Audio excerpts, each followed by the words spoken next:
নির্ধারিত সময়ের মধ্যে নতুন অর্থবছরের জন্য কংগ্রেসে ব্যয় বরাদ্দ সংক্রান্ত বিল পাশ না হওয়ায় শাটডাউনের কবলে যুক্তরাষ্ট্র। এতে সংকটে রয়েছে ট্রাম্প প্রশাসন।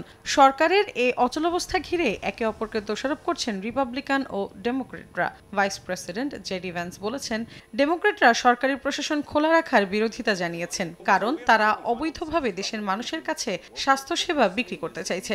তবে ডেমোক্রেটরা বলছেন, তারা স্বাস্থ্য খাতে ভর্তুকির জন্য তহবিল পুনর্গঠন করতে চায়, যাতে স্বাস্থ্য বীমার টাকা দিতে মার্কিন পরিবারগুলোকে হিমশিম খেতে না হয়। শাটডাউনের কারণে দেখা দিয়েছে ছাঁটাইয়ের আশঙ্কা। মার্কিন প্রেস সেক্রেটারি ক্যারোলাইন লেভিট বলেছেন, কিছুদিনের মধ্যে শুরু হতে পারে কর্মী ছাঁটাই প্রক্রিয়া। রেকর্ড ছুঁয়েছে মার্কিন স্বর্ণের বাজারও। প্রতি আউন্স স্বর্ণের দাম $৩,৯১২ মার্কিন ডলার বলে জানিয়েছে সংশ্লিষ্টরা। শাটডাউনের কারণে বন্ধ হয়ে গেছে মার্কিন বিমান বাহিনীর যুদ্ধ বিমান এবং অন্যান্য বিমান সমন্বিত একটি যৌথ এয়ার শো। আয়োজকরা বলছেন, এই অচলাবস্থা চলতে থাকলে সামরিক এবং ফেডারেল বিমান ছাড়াই অনুষ্ঠানটি পরিচালনা করতে হবে। বন্ধ রয়েছে দেশটির সান দিয়েগো শহরের ক্যাব্রিওল ন্যাশনাল মনুমেন্টস সহ বিভিন্ন পার্ক। ট্রাম্প প্রশাসনের অচলাবস্থা নিয়ে মিশ্র প্রতিক্রিয়া দেখা গেছে মার্কিনদের মাঝে। আমরা বছরের পর বছর ধরে ওয়াশিংটন ডিসিতে বাস করছি, আমাদের কোনো ভয় নেই। শাটডাউন হলেও আমরা উন্নতি করব।